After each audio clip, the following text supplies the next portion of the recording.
Hey, thanks for coming to 1500ESPN.com. I'm Derek Whitmore, and I'm going to share with you my 5 thoughts from Wednesday's Twins loss to the Detroit Tigers. But before we get started, though, I've got to say, wow, what an interesting game with tons of different tentacles. It was really hard for this one, for me anyways, to pick just 5 thoughts. I really feel like there was about a week's worth of 5 thoughts columns in here, but that's part of the challenge. That's part of the fun of this format. You got to whittle it down to 5 different ones. So here we go. Number 1. We saw the two different sides of Oswaldo Arcia on Wednesday. He blasted a home run from the left side of the plate off Tigers righty Shane Green.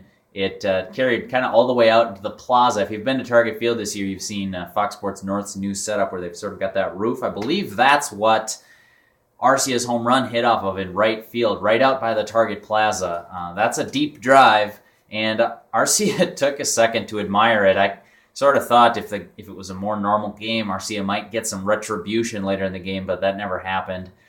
I guess keep an eye on Tigers righty Shane Green for the rest of the year, see if he goes after Arcia at any point for admiring that home run for a little while and then jogging around the bases slowly. The home run was the good side of Arcia. I think that's certainly the potential the Twins see in their 23-year-old slugger. The bad side, he made a couple of plays in the outfield that I felt a normal right fielder probably would make. The first one, he didn't have quite enough range to get to Ian Kinsler's double, basically at the warning track in right field. And then the very next batter, Miguel Cabrera, lifted a ball towards right field that obviously no right fielder in baseball would catch.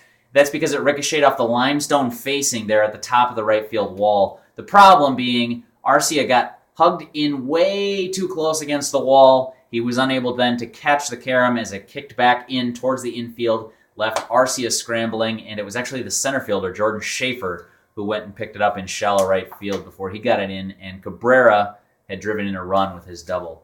Arcia playing a little bit out of position in right field, but come on, he's an outfielder. He's a major league outfielder, and you combine that with his base running gaffe, or what seemed to me to be a base running gaffe on Tuesday night, and you just have to wonder how good does Arcia's bat have to be to make up for some of the mistakes in the rest of his game. Hopefully for the Twins and for Arcia, he can clean that up going forward and be a more complete baseball player.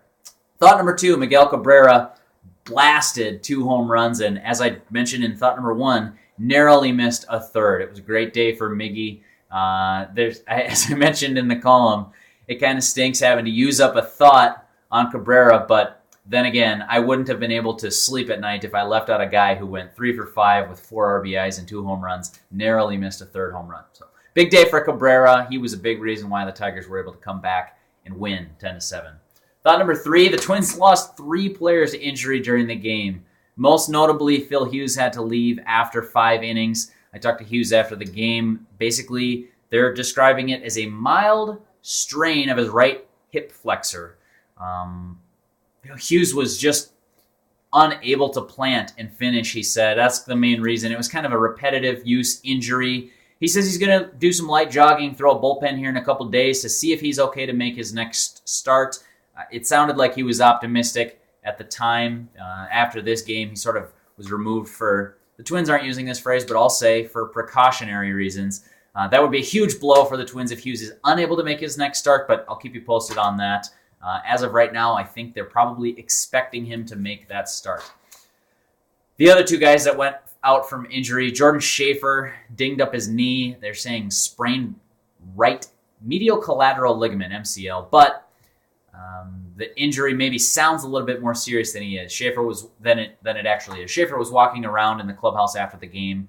He says he thinks he'll be ready to play on Thursday, but keep your eyes peeled.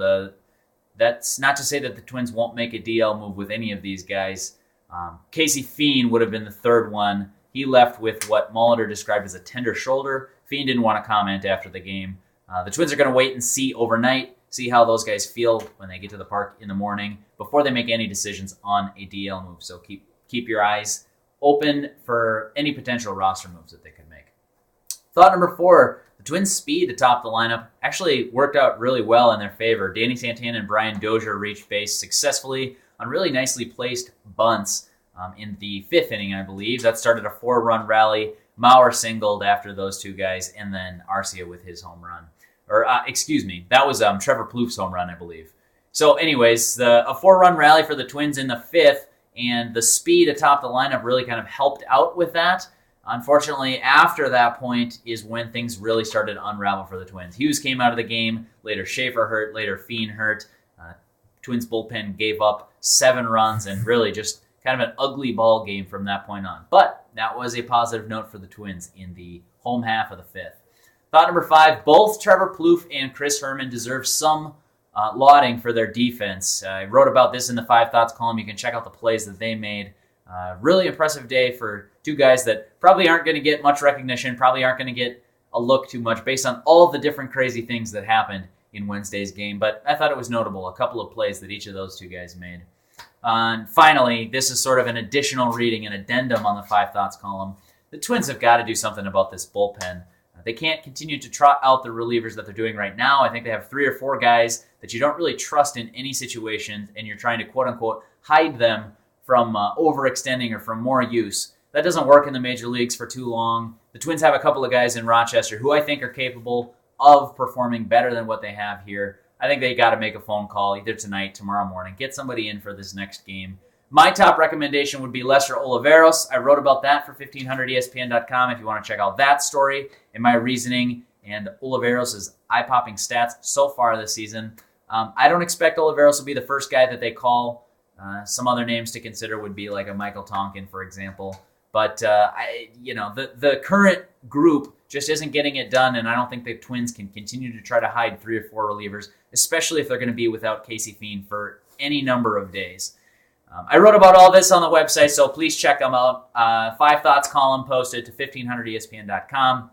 Also a Lester Oliveros column, as well as plenty of other Twins coverage. Just go to 1500ESPN.com, click on the Twins icon. You'll see all our Twins news from the day. I won't be with you tomorrow.